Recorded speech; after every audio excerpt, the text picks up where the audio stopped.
Ty, how are you feeling? What's it like this week, waiting to get the news on selection? Yeah, I'm feeling good, thanks. Yeah, it's nervous, isn't it? Everyone's a little bit on edge. I suppose we're into the nitty gritty of the tour now, and I think it means a lot to people. So I think everyone's just kind of waiting to see how it pans out, or if you're in or out. And is that tangible around the camp? That nervousness? Yeah, you can feel it a small bit. Yeah, definitely from this morning. Just a small bit of mood. There is that bit of nervousness there. Yeah. And how are you feeling about your chances and how you've performed so far? You don't know really. Um, you don't know what the coaches are thinking. I think the rest of the tie heads have played very very well, and um, it's up in the air. See how we go. Do you feel you've put your best foot forward though in the opportunities you've had? Yes and no. I think as a player, you're always not you're searching for perfection, but you think you always want a little bit more out of your game, and yeah, I think there's a small bit more in games I could have done, or a few little mistakes that I did do, and but that's part of playing rugby, isn't it? So, as I said, we'll just see how it goes. And you started all three games with Rory Sutherland. Is there a partnership forming there? What does he bring, and how do you find scrummaging and working alongside him? Yeah, look, and especially for a front row, it's time in the saddle with each other, really. So, I like to think I have a good understanding with Rory. We've played with the three hookers as well. So, in the short weeks like that, sometimes it can be a little bit hard to get everyone up on the same page. But yeah, I definitely feel comfortable scrummaging with Rory. Yeah. And against the Springboks, it's always a physical battle. They always try and impose themselves up front. We know that. Do you feel you've got the credentials, the qualities to match that? Well, it's a huge challenge for us, isn't it? And it's so ingrained in their DNA, that kind of scrum dominance, the maul dominance, and it's a huge challenge for whatever forward pack and whatever subs are selected. So, it's one of the great things about playing Test series in South Africa. And I think the lads will be hugely up for it. Are you up for it? Are you excited by the prospect if it happens? Yeah, of course. Who wouldn't? Be absolutely, yeah. And can I just ask you about Alan Wynne-Jones? What's he brought since he came into the camp, both on and off the field? Just presence, isn't it? He hasn't spoken a massive amount, but I suppose, look, he has so many games of rugby. He's over 150 Test caps. He's been around the game a long time. He's his fourth Lions tour, so he knows what it's about, and his presence around the place is a huge lift. And it's some story, to be fair to him, to do what he's after doing. So fair dinkum to him. And when you've done what he's done, played as much Test rugby as he has and Lions tours, does it matter that he's light on game time at Test level? Does that matter? Everyone's different in terms of that, isn't it? So I suppose he knows himself and his body better than anyone, but he knows how to play rugby, doesn't he? He knows the mental side of the game, and I'm sure he'll be ripping and raring to go as well. And captaincy on the first Test, how important is that going to be, that role? Look, I suppose it's important in any team, isn't it? How you, I suppose, communicate with refs and guide people around the thing. But, I think there's a lot of strong leaders within the group coming from, not only club captains or club leadership groups, but international captains and international leadership groups as well. So, there's so much experience out there. And just finally from me, do you know when you'll find out about the team? Have they given you any idea when and how you'll find out? No, I presume it'll be in a team meeting. When, we're not too sure. We're trained this afternoon. If it's before then, we don't know. If not, probably, we'll probably find out before tomorrow, I would guess. Good luck, thank you. No problem. It's Andrew McKenna from Talk Sports. Lots of talk about some of the games on tour so far have been relatively straightforward for the Lions, but I've never yet heard of a team from South Africa that doesn't fancy themselves in the scrum. What's it been like for the front row guys? Again, it's pretty much that, isn't it? You're coming against a passionate crew that, take pride in their work and their art at scrum time. And, you know, yes, we're not playing the Springboks. Yes, we're playing the provincial teams or, the franchises there. But, they still take massive pride in their scrum and they're still big men. So, it's been tough. It's been a good workout for us. It's been a good challenge. And, as I said, it's trying to get, on the same page very, very quickly. And getting the feel of the scrum right really would be a big thing for me because, it does take time to create a bit of partnership. On that, Front Row's actually got a decent amount of continuity from the 2017 tour compared to some other parts of the squad. Does it actually feel like you guys started from maybe a few squares up the board compared to some of the other positions? Yeah, look, maybe from the small chats point of view, isn't it? You kind of know how they work or, how they view the scrum, and a lot changes in 4 years, doesn't it? So, but I'd say from the personal point of view of being able to chat to a person or know them at a deeper level than just talking straight business on day one, it makes it a little bit easier. How good are the Springboks up front? Seeing quotes from their former prop, Robbie Kempson, over the weekend saying he's a bit concerned about their lack of depth. Yeah, you look at the squad they have. I know they had a few issues with COVID or, self-isolation there, but you have the bones of a World Cup winning front row, and we all know what they did at the World Cup there. And they've some players that haven't played against us in the A games, and that'll be coming back in, and they're very, very dangerous operators. 3 of your first 8 international appearances were against South Africa, but the last time you played the Springboks was November of 2017. Does that present any issues for you? That's good homework. Look, at the end of the day, it's no different really what you do week in, week out. If you're playing New Zealand, Australia, that's just to run the way the dice rolls. And look, the lads have played against some of the props alright with the A team. We've played against their club team, so there's a bit of a trend or developing there. And obviously the video work that you do can put you in a good stead going into a game. Just finally for me, Nick Berry is the referee on Saturday.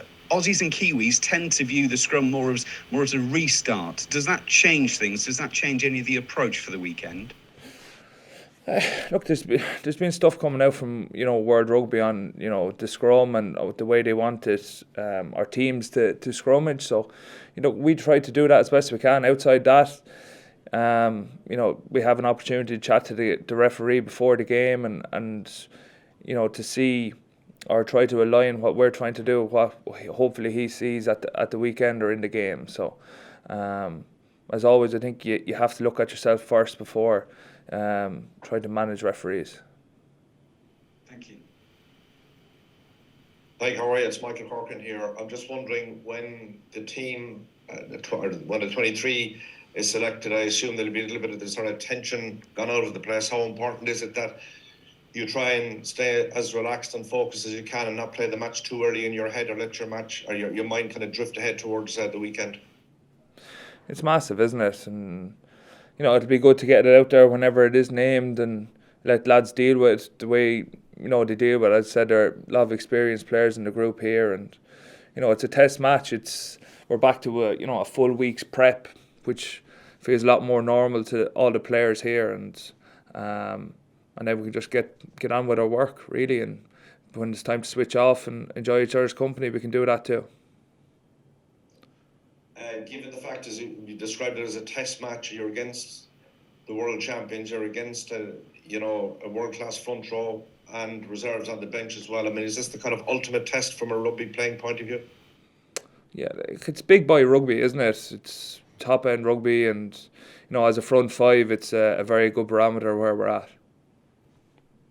And just from your own point of view, not alone can you prop, but you can now run pretty fast and pass as well. Is that other parts of your game that you've been working on for the last while? Yeah, I remember during lockdown there was a lot of Lions game on. There was a lot of Lions at 2017 tour on, and you kind of look back and you think of, I'm not doing a whole lot in the game. You're working hard, yes, you're kick chasing, you're working hard on the inside and defence, but there's not a whole lot much more going on other than the set piece and trying to hit rucks hard. And I'd like to think that, you know, I've added a bit more to my game there, and I'm certainly not there with, or at the, where I can be with some of the aspects of my game. But I think that's part of a rugby player, isn't it? You're always trying to push it on or drive on and get that a little bit better. Cool, thanks, man. Hi, Tadhg. Sinead here in Virgin Media. How are you? Corky asked you there about, you know, is this the ultimate test? You know, we know how dominant they are and how strong they are in the maul and the scrum, but do these kind of games, do you feel, even as unique as they are, bring out the best in you as well? Yeah, like Sinead says, like, it's big boy rugby, and you know, it's at a big stage, and you can feel that around the place. You know, you can feel that it's a big week and it has a lot of importance on it. And you know, I think as rugby players, people generally rise to those occasions, and just that internal want to win and do well, you know. Can I just ask you about Conor Murray as well, obviously as a Ireland teammate? How has he found the last few days? You know, the captaincy going back to Alan Wynne-Jones after him getting it. What's he been like? Actually, a lot of people know Murray, and he's very laid back, isn't he? He's near horizontal at times and off the pitch. So, you know, it's water on a duck's back to him. He was delighted. He was at Limerick won the Munster hurling championship again, and he was in cloud nine there. And just finally for me, you mentioned there means different things to different people playing in these kind of tests. Like, what does it mean to you? What would it mean to you to play on Saturday? It means so much, you know. Not to get personal about it, but I've been through, you know, a rough enough year with injury and stuff like that, and I suppose there's always a light at the end of the tunnel where, you know, why are you doing it? You're doing it to try to go on a Lions tour, aren't you? And you know, to try to do something special as a group of group of players, and you know, that means a lot. Good luck. Thanks, Tadhg. Hey Tadhg, how's it going? What's the crack with you being a DJ now? It's over-egged, to be honest with you, really. Long and short of it is Tom Curry found decks. You know, they brought a lot of stuff over here for us, just to keep us entertained, obviously, with the hotel and stuff like that. So Tom Curry found decks and decided he wanted to be a DJ, and I was like, look, let's have a go, or a bit of crack, try to learn a new skill or what have you, and it went terribly. And then we found out Josh Navidi, or Navici as we're calling him, he actually is a DJ. He actually does a bit of DJing in clubs, so we tried to learn a little bit off him. We've done a coffee morning, heavily helped by Navici, and that's about it. We're terrible. I wouldn't be trying to sell any tickets or at night time soon. Go well this week.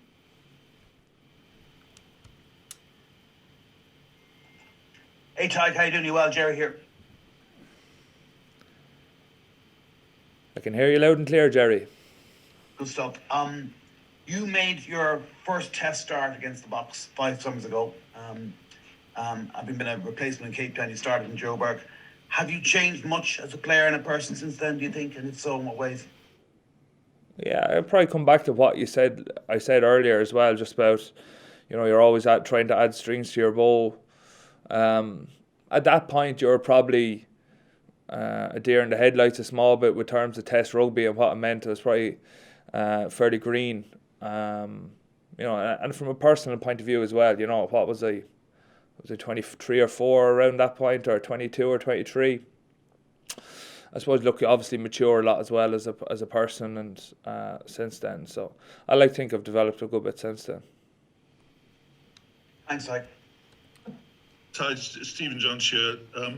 There are 3 very, very fine hookers on this tour. I just wondered, as far as you're concerned, how different are they? And do you have to change your style up front, depending on which of the 3 is playing with you?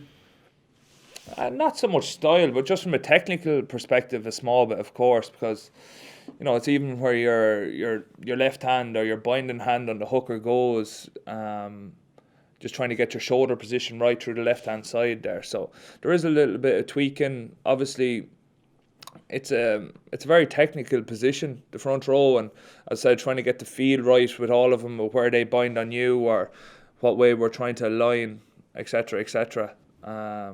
So it does take it takes a bit of conversation. It takes a few setups in the team room. It just takes a bit of feeling out. Thank you. Last one, I'm Will. Tadhg as well here. 4 years ago, what were your emotions like in the similar week? The tests looming, and can you kind of tap into that, knowing what you went through and working out who was going to get selected and stuff like that, and you were successful that time? Is that going to help you this time? Who knows? It's hard to put yourself back in those positions again, and I suppose it equally means as much to you now as it did then. And tapping into emotions. Hopefully, it's a short wait to find out, but time will tell. Do you remember how you felt that week?